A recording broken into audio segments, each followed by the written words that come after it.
Selamat hari Sabat, selamat bertemu kembali kepada seluruh keluarga jemaat Unisdak dan para sahabat.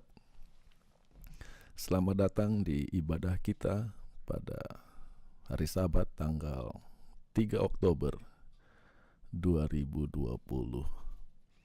Kiranya ibadah ini akan menjadi berkat bagi masing-masing kita dan menjadi kemuliaan bagi nama Tuhan. Khotbah pada hari Sabat ini judulnya adalah The Beginning of the End. The beginning of the end. Biasanya kalimat ini dipahami sebagai kapan akhir zaman dimulai.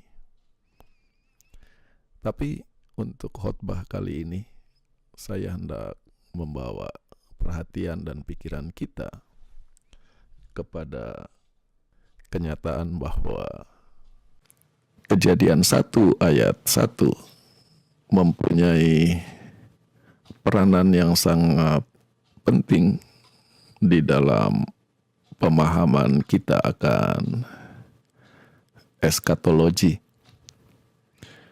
Bahkan Kejadian 1 ayat 1 merupakan dasar atau fondasi. Ayatnya berbunyi, pada mula pertama Allah menciptakan langit dan bumi.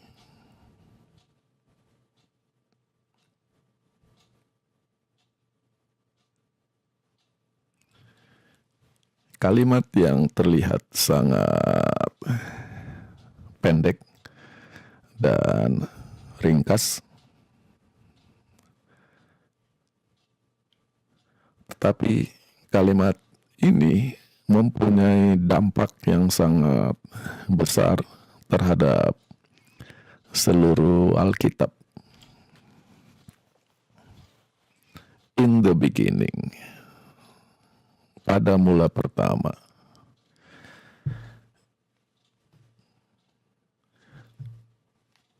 Kita harus memahami bahwa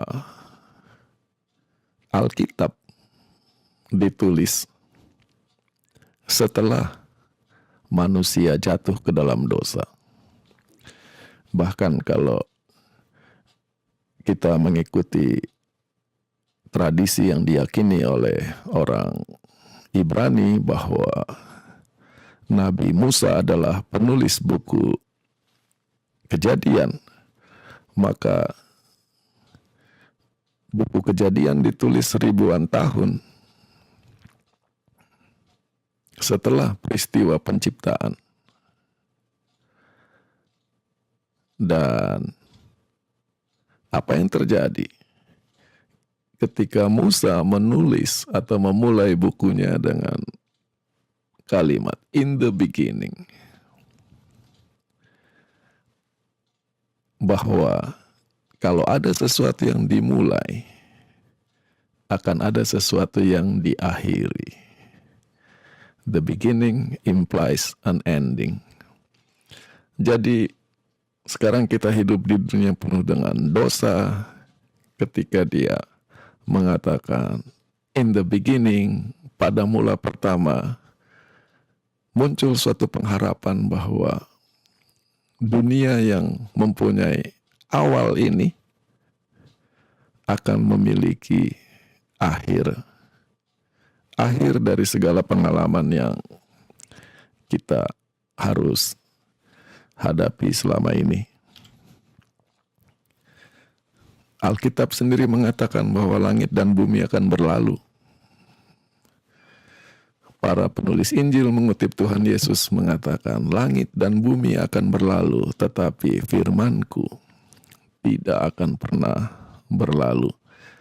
Menunjuk bahwa akan ada akhir dari apa yang diawali di Kejadian 1 ayat 1.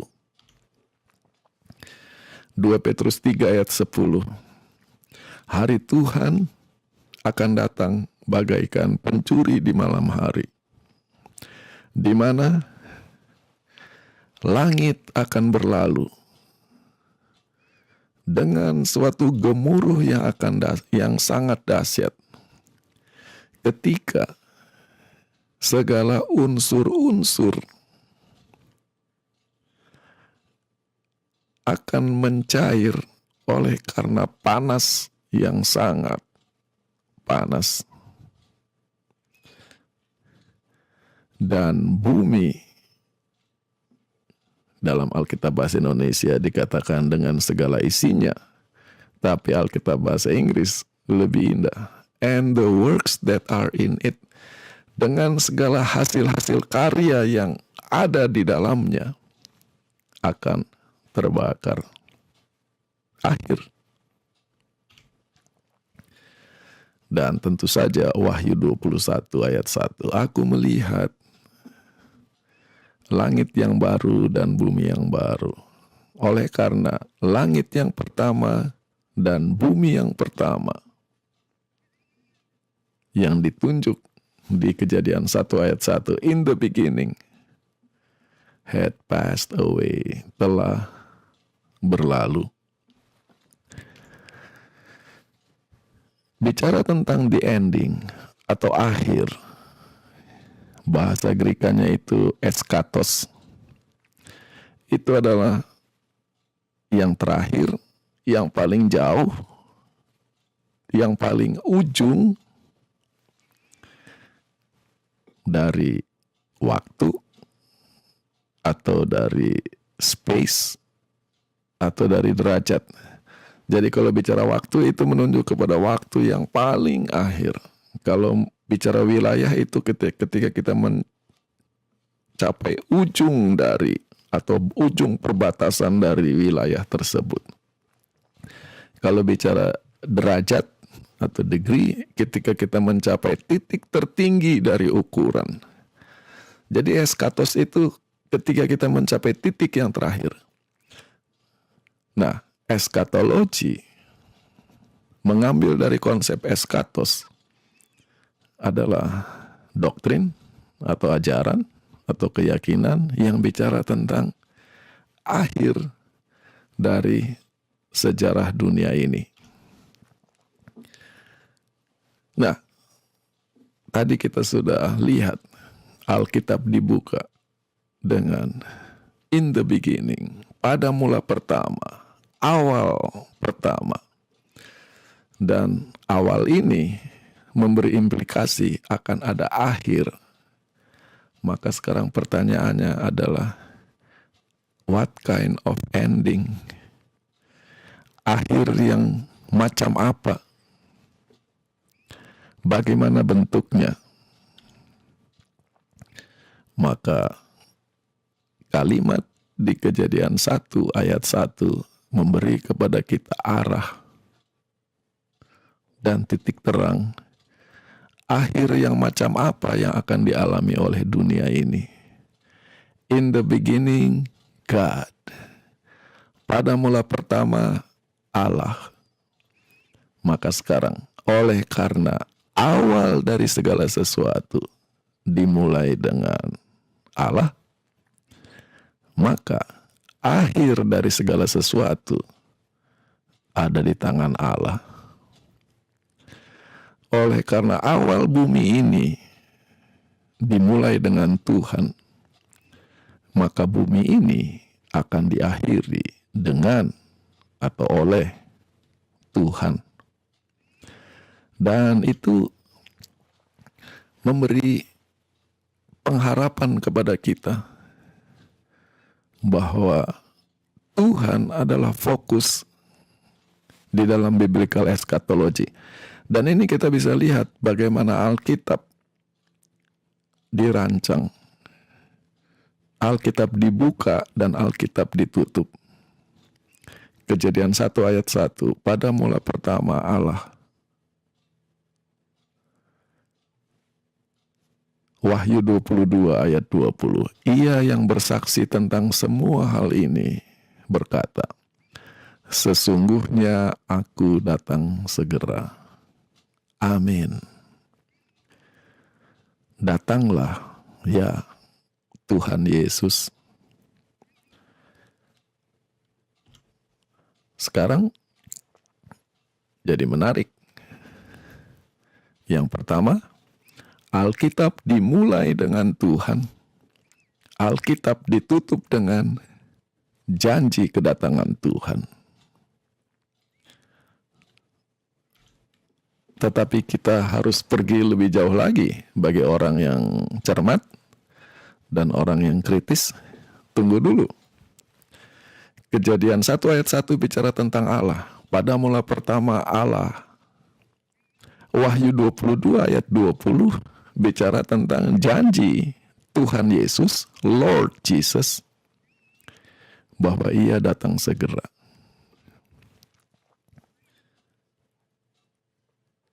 Jadi orang bisa berargumen, Kejadian 1 ayat 1 dimulai dengan Allah, Wahyu 22 ayat 20 ditutup dengan Yesus. Bagaimana argumen ini bisa diyakini bahwa awal dimulai dengan Tuhan dan ditutup dengan Tuhan? Jawabannya, biblical eschatology tidak bisa dilepaskan dari kristologi. Doktrin Alkitab tentang akhir zaman tidak bisa dilepaskan dari doktrin Alkitab tentang siapa Yesus Kristus. Itulah sebabnya di Matius 16 ayat 13 Yesus bertanya kepada murid-muridnya, kata orang, siapakah anak manusia itu? Kata orang, siapakah aku? Lalu muridnya menjawab, menurut mereka engkau adalah ini. Lalu ayat 15, menurut kamu, menurut engkau, siapakah aku? Ketika kita bicara tentang eskatologi di Alkitab, mau tidak mau kita dihadapkan kepada pertanyaan, siapakah Yesus? Apa dia sekedar orang baik, orang benar, nabi, atau dia adalah Allah di pembukaan buku Kejadian, dan dia adalah Allah yang akan menutup sejarah dunia ini. Kembali, in the beginning God, pada awal mulanya Allah, pada mula pertama Allah, dan karena langit dan bumi ini dimulai dengan Allah, maka akan diakhiri, ditutup oleh Allah. Dan ini jadi penting karena seringkali setiap kali kita mendengar orang membahas eskatologi, hal-hal yang sehubungan dengan akhir dari zaman ini, akhir dari bumi ini, fokusnya adalah kita sebagai manusia, kita sebagai umat Tuhan, kita sebagai gereja. Jadi ketika membahas eskatologi, diskusinya adalah kita akan dianiaya, kita harus lari, kita harus menyelamatkan diri, kita akan menderita. Kejadian 1 ayat 1. In the beginning God. Ketika dunia dimulai, fokusnya adalah Allah. Dan karena fokusnya Allah, akhir dunia ini fokusnya harusnya Allah, bukan kita. Jadi pertanyaannya, apa yang akan Tuhan lakukan? Siapakah Tuhan? Dan tidak berarti bahwa umat Tuhan tidak akan menderita. Tidak berarti bahwa umat Tuhan tidak akan mengalami penganiayaan. Sangat banyak ayat di Alkitab yang bicara tentang topik ini. Tetapi penganiayaan dan penderitaan itu harus dibaca, dilihat di dalam konteks eskatologi. Yang pertama, biblical eschatology. Doktrin Alkitab tentang akhir zaman harus dipahami di dalam konteks pertentangan yang hebat antara kebaikan dan kejahatan, kebenaran dan kejahatan. Itu konteks yang pertama dari biblical eschatology. Ellen White, salah seorang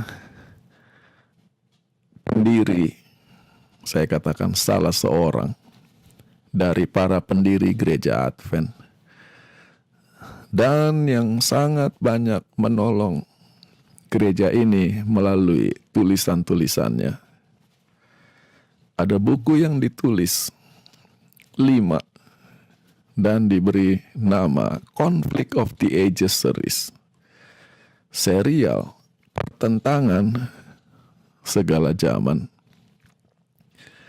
Buku-buku itu adalah buku Para Nabi dan Bapa, Para Nabi dan Raja, Kerinduan Segala Zaman, Kisah Para Rasul, dan Pertentangan Besar, The Great Controversy.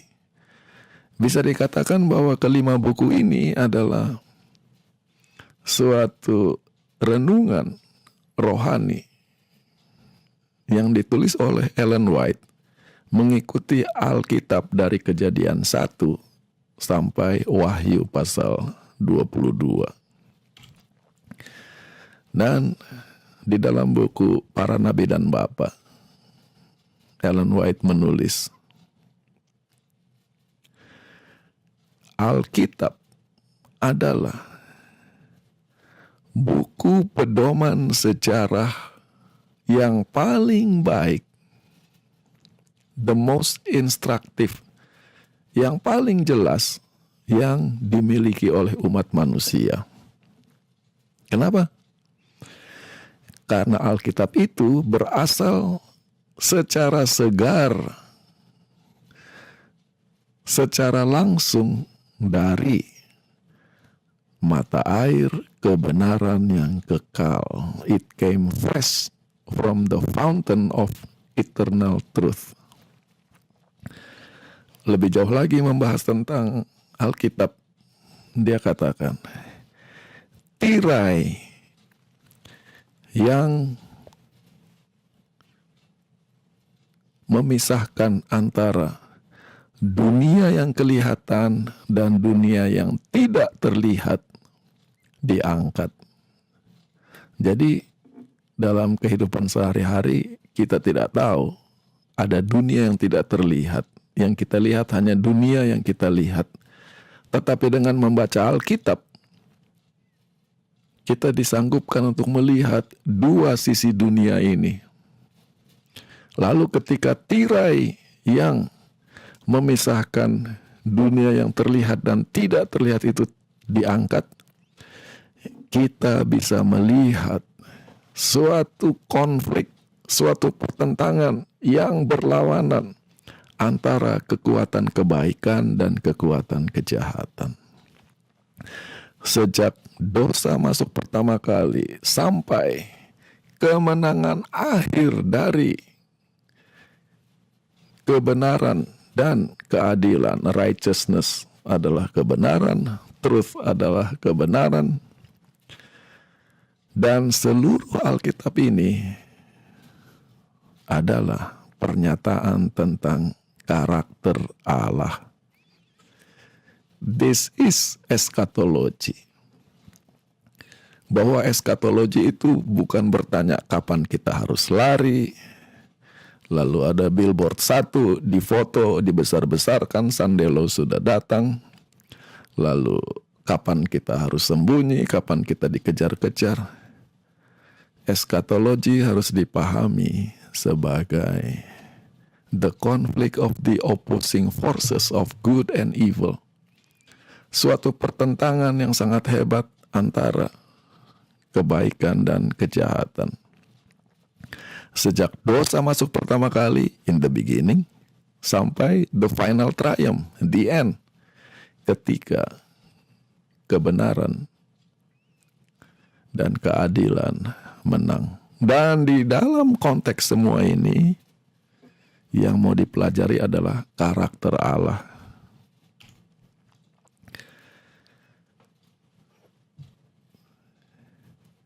Bicara tentang pertentangan antara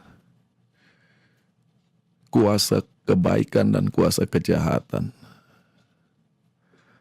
kita harus membahas tentang konsep dosa. Di Imamat 4 ayat 1 dan 2,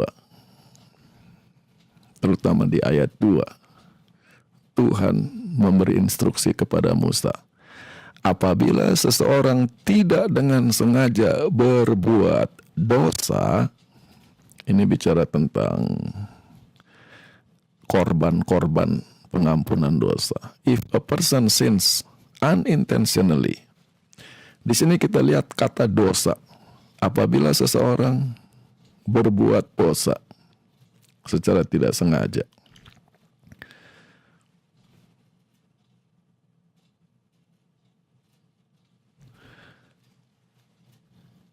Di dalam bahasa Ibraninya, kata dosa itu khata, yang artinya to miss the way, kehilangan jalan, kehilangan arah, atau melakukan kesalahan, error. Yang saya mau katakan, khata sebagai konsep tentang definisi dosa, ini adalah kesalahan di level yang paling ringan, kesalahan di level yang paling rendah. Buat kita, kata dosa adalah kata yang hebat. Ketika Tuhan menampakkan diri kepada Musa di dalam segala keagungan dan kebesarannya, maka terdengar seruan, Tuhan, Tuhan, Allah penyayang dan pengasih, panjang sabar, berlimpah kasih setianya dan setianya, yang meneguhkan kasih setianya kepada beribu-ribu orang, yang mengampuni kesalahan, pelanggaran, dan dosa. Di dalam Alkitab bahasa Inggris, New King James Version, keeping mercy for thousands, forgiving iniquity and transgression and sin. Kita berpikir bahwa ayat 7 bicara tentang 3 level dosa. Kesalahan, pelanggaran, dan dosa. Dari yang paling kecil sampai yang paling hebat. Tetapi sebenarnya yang terjadi sebaliknya. Keluaran 34 ayat 7 bicara tentang dosa dari level yang paling tinggi, paling hebat, sampai ke level yang paling rendah, yaitu iniquity paling tinggi, transgression, and sin. Awon adalah iniquity, kejahatan dalam level yang paling jahat. Itu konsep tentang iniquity. Lalu diikuti dengan pesa. Pesa adalah pemberontakan, rebellion. Lalu diikuti dengan khata, yaitu penyimpangan atau pelanggaran. Artinya, tetapi di dalam Alkitab bahasa Inggris, Kata rebellion diterjemahkan sebagai transgression, dan kata hata atau error diterjemahkan sebagai sin, dosa. Jadi cara berpikir kita terbalik, di mana pesa yang artinya memberontak terhadap Tuhan diterjemahkan sebagai pelanggaran, seperti orang main bola, pelanggaran. Sementara pelanggaran atau kesalahan diterjemahkan sebagai dosa. Yang mana di Alkitab konsep tentang dosa adalah pemberontakan terhadap Allah. Dan itu namanya pesa. Dan itu yang harusnya diterjemahkan sebagai dosa. Dan yang kata yang digunakan sebagai dosa di dalam Alkitab, sin, di dalam Alkitab, harusnya itu lebih merupakan transgression, pelanggaran, error. Nah, kalau kita lihat konsep dosa sebagai pemberontakan terhadap Allah, biblical eschatology mempunyai kaitan yang erat dengan konsep dosa, yaitu dengan berjalannya sejarah lebih jauh, pemberontakan terhadap Allah semakin menghebat. Dengan berjalannya waktu, maka segala akibat dan konsekuensi dari pemberontakan ini, baik di bidang moral, di bidang fisikal, badani, kesehatan, di bidang sosial, menjadi lebih hebat. Maka segala penderitaan dan penganiayaan yang kita baca di dalam eskatologi harus dipahami di dalam konteks ini. Penderitaan dan penganiayaan harus dibaca di dalam konteks dosa adalah pemberontakan terhadap Allah, dan dengan berjalannya waktu pemberontakan itu semakin hebat. Dosa membawa konsekuensi dan akibat, dan dengan berjalannya waktu akibat-akibat dan konsekuensi dosa itu bertambah hebat, termasuk muncul virus-virus yang tadinya tidak ada, termasuk terjadinya bencana-bencana yang tadinya tidak ada oleh karena segala pelanggaran terhadap hukum alam, hukum moral, dan sebagainya. Dan dosa adalah pemberontakan melawan Tuhan. Akibat dari pemberontakan itu bertambah hebat. Yang namanya umat Tuhan hanya kecipratan dari konflik yang hebat ini. Saya coba cari Alkitab kata di dalam bahasa Inggris untuk mencerminkan apa yang mau saya sampaikan. God's people are affected. Umat Tuhan mengalami atau merasakan efek dari pemberontakan ini. Kata efek itu terlalu keras, terlalu hebat. Umat Tuhan itu hanya terimbas. Terimbas itu kita kena akibatnya, tetapi secara sangat minimum. Kita itu kecipratan. Ketika saya coba lihat kamus bahasa Indonesia ke bahasa Inggris, kata kecipratan diterjemahkan sebagai splash. Splash itu airnya masih banyak, sprinkle, kecipratan sedikit.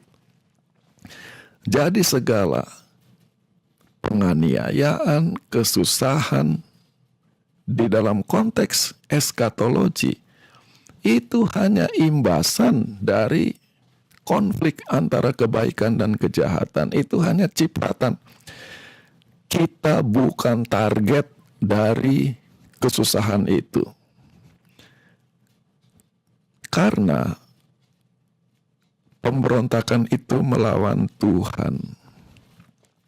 Di sini umat Tuhan seringkali dalam bahasa orang Betawi mungkin kegeeran menganggap kita hebat sekali sampai kitalah target, kita yang akan dikejar-kejar, kita yang akan dianiaya. Itu hanya imbasan terhadap persoalan yang jauh lebih besar.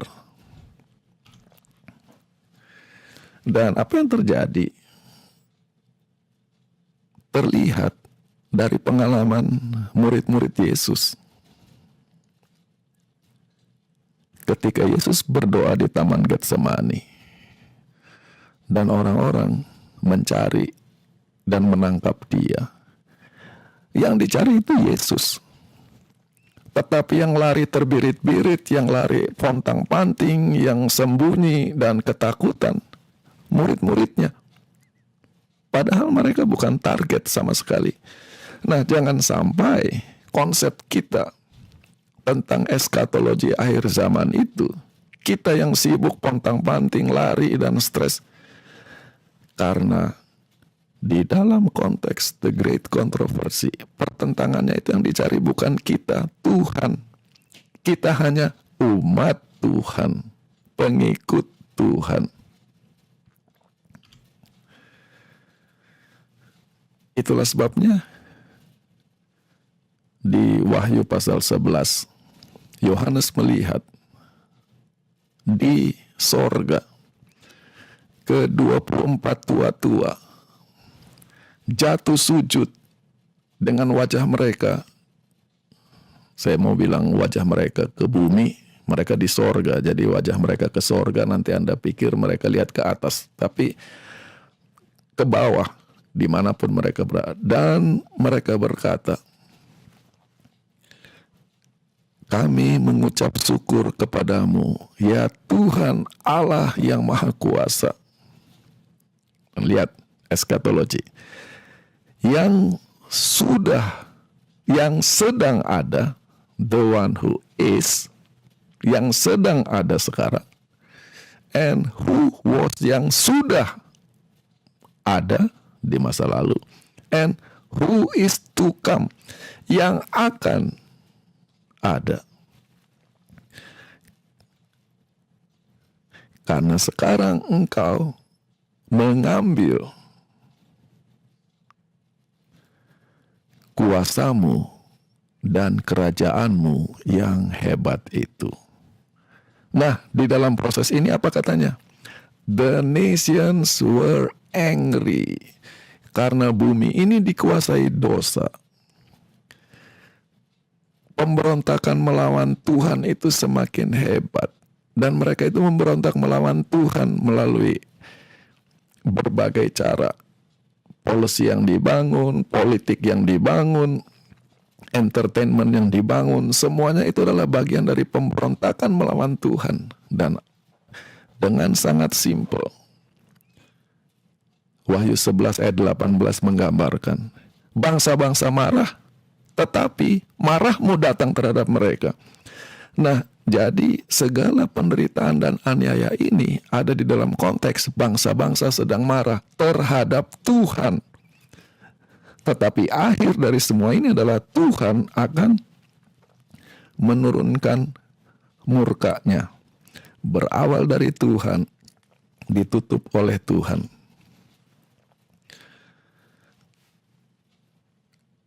Maka sekarang yang namanya biblical eschatology, kalau dibaca di dalam konteks Kejadian 1 ayat 1, Tuhan adalah fokus dari segala sesuatu. Sebagaimana sintaks atau alur pikiran dari kalimat di Kejadian 1 ayat 1. Pada mula pertama Allah. Dan Allah ini menurut Wahyu 11 tadi sudah ada, sedang ada, dan akan tetap ada. Eskatologi harus dibaca dalam konteks tersebut.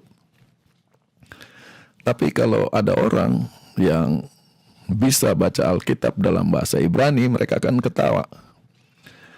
Khotbahnya nggak betul itu, karena struktur ayat di dalam bahasa Ibrani tidak mengatakan in the beginning God, pada mula pertama Allah. Di dalam bahasa Ibrani ayatnya mengatakan Bereshit bara Elohim. In the beginning He created. Who is creating? God. Jadi di dalam bahasa Ibrani kata kerja menciptakan muncul lebih dulu dari subjek, yaitu Allah yang melakukan tindakan penciptaan itu. Jadi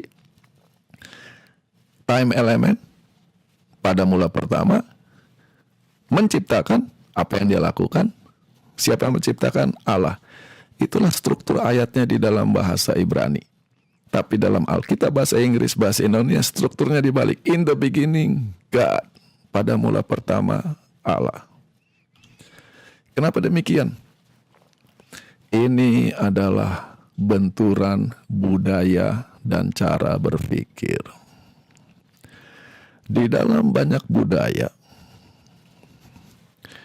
kualitas tindakan atau perbuatan seseorang itu ditentukan oleh identitas dan pangkat dan kekuasaan dari yang melakukan tindakan itu. Contoh sederhana, pendeta berkhotbah. Karena yang berkhotbah pendeta, khotbahnya pasti benar. Wali kota membuat peraturan. Karena yang membuat peraturan itu wali kota, peraturannya pasti benar. Itu lebih merupakan harapan daripada kenyataan. Kita harapkan semua pendeta khotbahnya benar. Tapi apakah pasti setiap pendeta pasti benar? Disinilah Hebrew thinking terbalik. Di dalam cara berpikir Ibrani, identitas seseorang itu ditentukan oleh tindakan-tindakannya dan perbuatan-perbuatannya. Itulah sebabnya Kejadian 1 ayat 1 dimulai dengan pada mula pertama menciptakan, dan yang menciptakan itu siapa? Allah. Maka wibawa Allah itu ditentukan oleh kemampuannya untuk mencipta. Sementara dalam banyak budaya, orang rebutan kepengen punya jabatan walaupun tidak punya performance, karena jabatan dan identitas menentukan kualitas perbuatannya. Itu yang mana? Itu sangat berbahaya. Bisa saja kita taruh orang gila jadi pimpinan, keputusannya akan gila semua. Itu sebenarnya dalam Hebrew thinking, identitas seseorang itu ditentukan oleh perbuatan-perbuatannya, pemikiran-pemikirannya, pilihan-pilihannya, dan tindakan-tindakannya. Bukan status dan jabatannya. Dan cara berpikir Alkitab itu sangat logis di seluruh Alkitab. Saya kasih contoh saja satu, Mazmur 103. Pujilah Tuhan, hai jiwaku. Jadi ini adalah panggilan kepada diri sendiri. Pujilah namanya yang kudus. Pujilah Tuhan, hai jiwaku. Kalau di dalam pemikiran budaya-budaya banyak di dunia ini, kenapa kita memuji Tuhan? Karena Dia Tuhan, selesai. Dalam Hebrew thinking, kenapa Tuhan layak dipuji? Dia yang mengampuni segala kejahatanmu. Ingat sekarang, iniquity is the highest level of sin.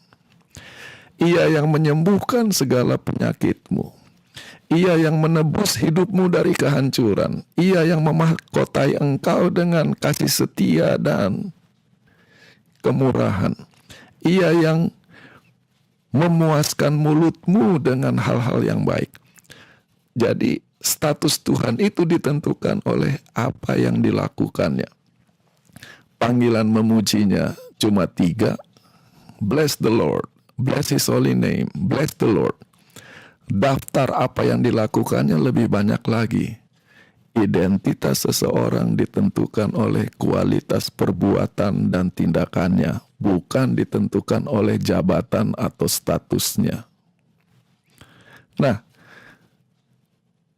dengan demikian kita kembali ke Kejadian 1 ayat 1 sebagai landasan biblical eschatology. In the beginning God, pada mula pertama Allah.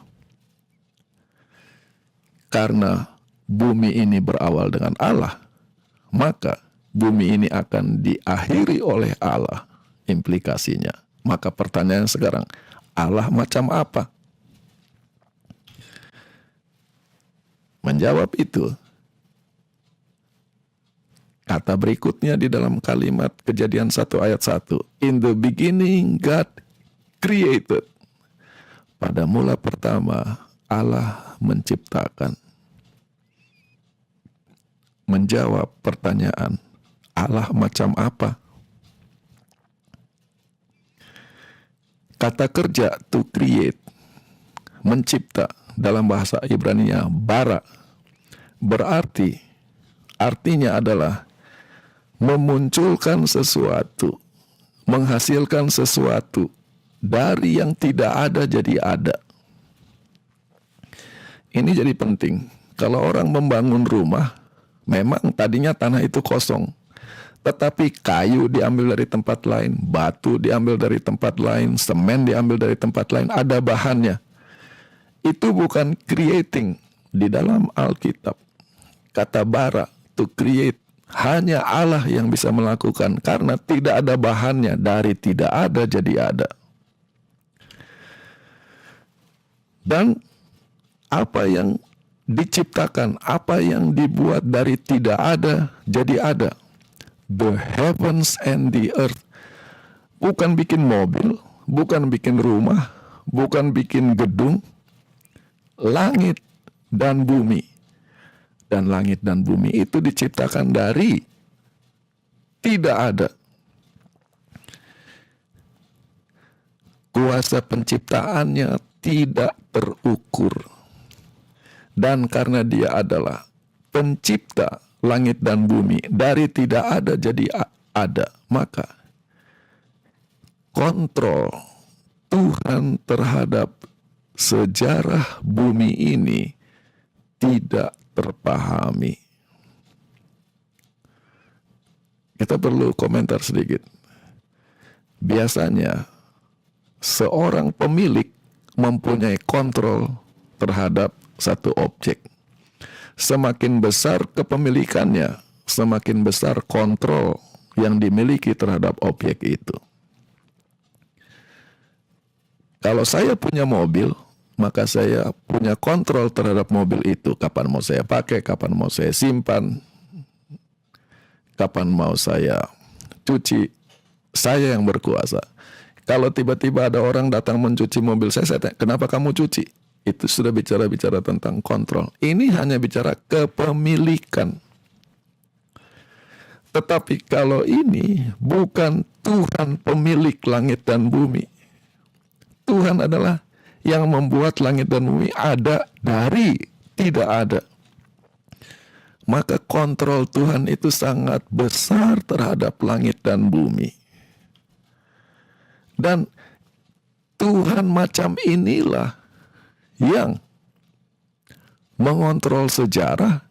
Maka eskatologi harus dilihat di dalam konteks Tuhan.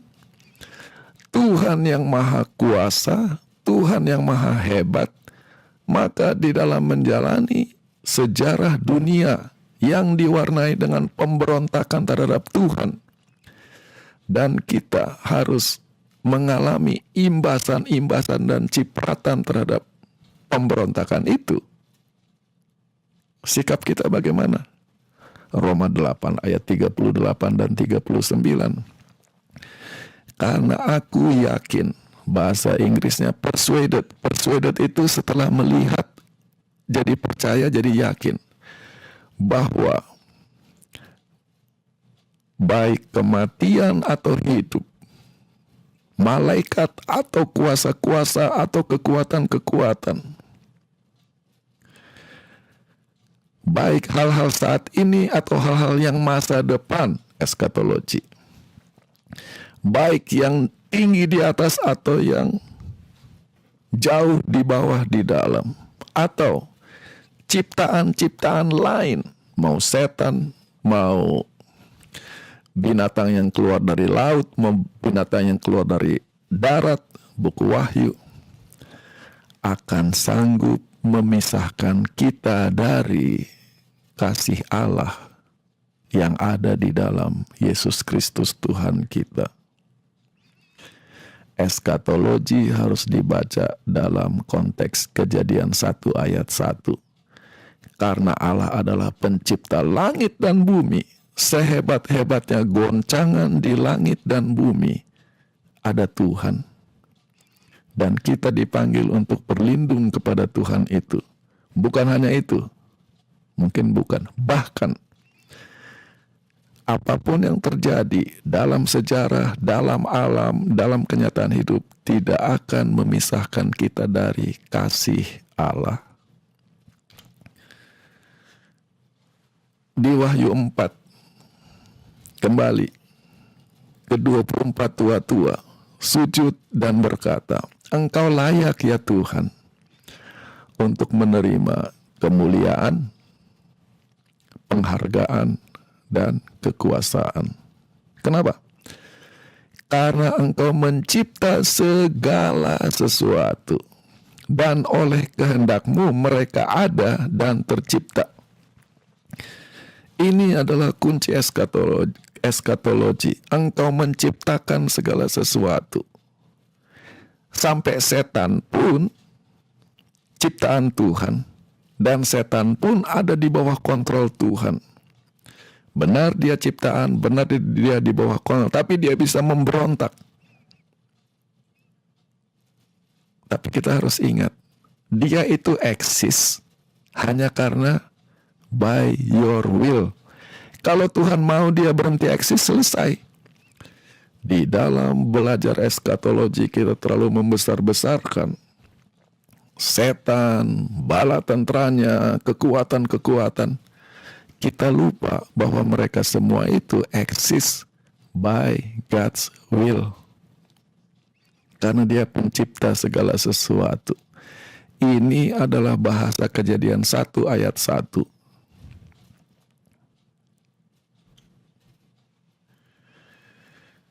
Disinilah yang menjadi kita punya masalah. Ketika kita belajar eskatologi, kita langsung lompat ke buku Daniel, kita langsung lompat ke buku Wahyu. Dan di buku Wahyunya pun kita lompat ke ayat yang bikin takut dan bikin susah.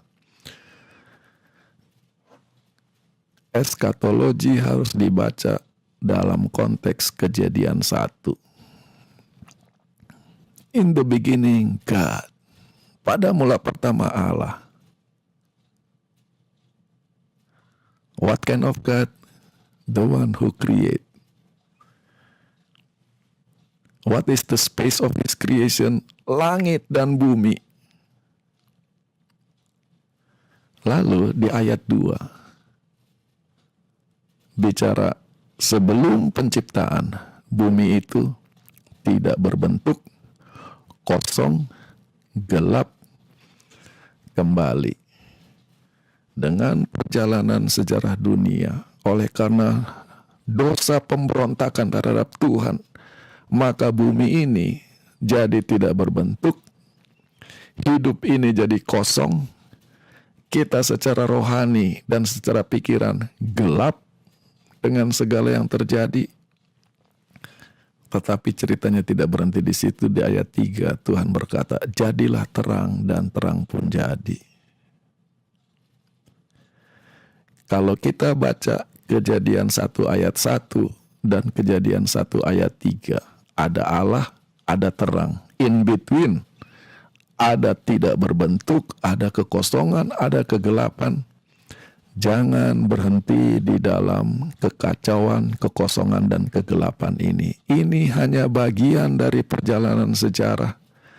Tetapi akan tiba saatnya Tuhan akan membawa terang abadi, terang kekekalan kepada dunia yang sedang memberontak oleh karena dosa mereka. Mengomentari tentang akhir sejarah dunia, Ellen White menulis dalam buku The Great Controversy, "No human pen can portray the sin." Tidak ada pena dari seorang pun yang akan sanggup menggambarkan peristiwa itu. Nor mortal mind is adequate to conceive its splendor. Tidak ada pikiran manusia fana yang mampu untuk sanggup memahami kemuliaannya. Jadi akhir sejarah dunia ini akan sangat mulia, dan itu kemuliaan yang tidak terpahami. Lalu dia mengutip Habakuk 3 ayat 3 dan 4. Kemuliaannya menutupi seluruh langit. Bumi penuh dengan puji-pujian kepadanya. Dan cahaya kemuliaannya bagaikan terang. In the beginning God. The earth was without form. The earth was void. The earth was dark. Then God said, "Let there be light." And there was light. Kita belajar eskatologi mau lihat kepada kegelapan, kekacauan, kekosongan, penderitaan, atau melihat kepada Tuhan yang sejak awal adalah pencipta dunia ini. Dan Tuhan yang sama yang satu kali kelak akan berkata, "Jadilah terang." Itu grand skemanya. Kalau pendekatan kita seperti itu, di dalam bumi yang kacau balau, kosong, dan gelap ini, terang Tuhan akan menyala dalam hati dan pikiran kita. Dari situ, kita perlu mengerti kenapa nama gereja ini dalam bahasa Inggrisnya The Seventh Day Adventist. Mungkin karena kita orang Indonesia jadi Advent, jadi terbalik pemikirannya. Gereja Masehi Advent hari ke-7. Kita bicara Advent dulu, baru bicara hari ke-7. Yang mana logika dalam bahasa Inggrisnya, 7 day dulu baru Adventisnya. Itulah sebabnya orang Advent bicara tentang akhir zaman terus. Padahal the 7 day di dalam nama 7 day Adventist menunjuk kepada hari ke-7. Dan hari ke-7 itu bukan menunjuk kepada Keluaran 20 ayat 8 sampai 11 hukum tentang hari Sabat. Hari ke-7 itu menunjuk kepada penciptaan dunia. Permulaan dunia, di mana Tuhan adalah awal dari segalanya. Itu hari ke-7 ke belakang. Dan melihat ke depan, Advent, kedatangan Tuhan, menunjuk kepada akhir dari segalanya. Dan karena awal itu berasal dari Tuhan, akhir itu di tangan Tuhan, maka Ia adalah yang awal dan yang akhir. Wahyu pasal 11 lebih lengkap. Ia yang sudah ada, Ia yang sedang ada, dan Ia yang akan tetap ada. Maka di dalam konsep The Seventh Day Adventist, eskatologi tanpa baca Kejadian 1 ayat 1 akan hilang. Kita jadi stres, kita jadi ribut tentang tanda ini, tanda itu, dan selalu ujung-ujungnya kapan kita lari, kapan kita dianiaya. Itu bukan fokus biblical eskatologi. Kiranya Tuhan memberkati kita semua. Mari kita berdoa. Tuhan, terima kasih untuk kesempatan pada hari Sabat ini. Kami bisa berbakti, dan bukan hanya berbakti, kami bisa baca Alkitab. Kami hidup saat ini di tengah-tengah suasana di mana pandemi berlarut-larut dan bumi semakin kacau, orang semakin bingung, spekulasi bermunculan, dan bincangan tentang akhir zaman jadi marak. Tapi biarlah dengan membaca Alkitab dalam konteks Kejadian 1 ayat 1, bahwa Engkau adalah Allah di atas segala sesuatu, akan memberi kepada kami keteduhan, ketenangan, keyakinan, dan iman. Di dalam nama Tuhan Yesus kami berdoa. Amin.